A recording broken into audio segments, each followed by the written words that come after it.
Dans cette vidéo, nous allons vous présenter quels sont vos droits en tant que patient. D'abord, qu'est-ce que le droit à la santé? Depuis quelque temps, Michel ressent des douleurs thoraciques associées à une forte toux. Il prend alors rendez-vous avec son médecin traitant pour lui décrire ses symptômes. Après une auscultation approfondie, son médecin l'oriente vers un oncologue. Comme tous, Michel possède le droit à la santé, ce qui lui permet d'avoir accès en temps utile à des soins de santé acceptables, d'une qualité satisfaisante et à un coût abordable. En passant par votre médecin traitant pour consulter un spécialiste, vous pouvez être remboursé via un processus pris en charge par Amélie et les mutuelles santé. Qu'est-ce que le deuxième avis médical? Sur les conseils de son médecin, Michel prend rendez-vous avec un oncologue. Suite à plusieurs examens et à l'établissement d'un diagnostic, Michel doit se faire opérer. Il souhaite envisager une alternative à ce traitement et demander un second avis médical. Son médecin l'oriente donc vers un confrère oncologue qui pourra lui aussi établir un diagnostic en confirmant le choix thérapeutique initialement émis ou en proposant une alternative thérapeutique. En effet, le Code de santé publique permet à Michel de demander un second avis médical sans que cela n'ait d'impact sur ses relations avec l'équipe qui le prend en charge initialement.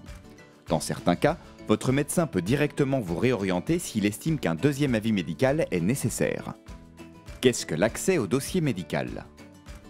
Afin d'avoir un suivi, Michel peut faire une demande d'accès à son dossier médical comme le permet le Code de santé publique. Qu'est-ce que c'est? Il s'agit de l'ensemble des documents, notes, analyses, résultats ou encore ordonnances retraçant votre historique de santé. À ne pas confondre avec le dossier médical partagé ou le dossier pharmaceutique qui sont encore deux autres documents différents. Le dossier médical partagé est le carnet de santé numérique conservant et sécurisant vos informations de santé afin qu'elles soient directement transmises aux professionnels de santé que vous choisissez de consulter. Vous pouvez le créer sur www.dmp.fr.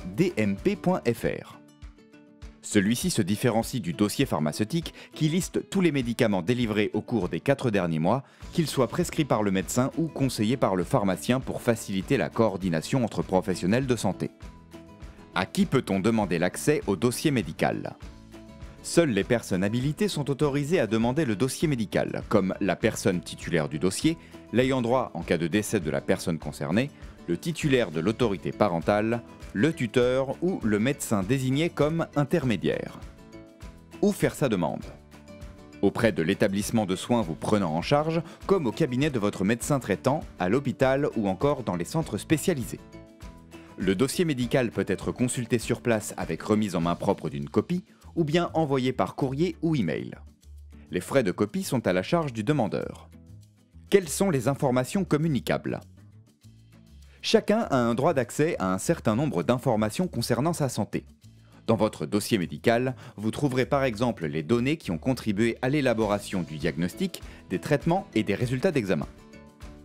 Conclusion. Le droit de la santé permet à toute personne en ayant le besoin d'avoir accès à des soins de santé d'une qualité satisfaisante et à un coût abordable. Le droit au second avis médical vous permet de demander l'avis d'un second professionnel de santé pour confirmer ou non le diagnostic et évaluer le choix thérapeutique. L'accès au dossier médical est possible à toute personne en faisant la demande. Renseignez-vous auprès de votre médecin traitant, de votre oncologue ou de votre établissement de santé. Pour plus d'informations, rendez-vous sur le site www.vivreavec.eu.